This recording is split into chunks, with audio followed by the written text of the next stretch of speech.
మనకు నివాసం సరిహద్దు నీలాకాశం ప్రతి పొద్దు ప్రణయావేశం పెదవులపై హాసం సుమసారం మన సంసారం మణిహారం మన మమకారం ప్రతిరోజు ఒక శ్రీకారం పరవశ శృంగారం గతమంటే నీవే కథ కానిది నీవే కలలన్నీ నావే కలకాలం నీవే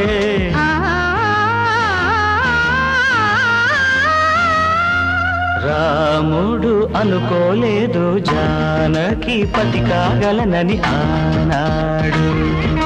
జానకి కలగనలేదు రాముని సతి కాగలనని ఏనాడు ఆనాడు ఎవరు అనుకోనిది ఈనాడు మనకు నిజమైనది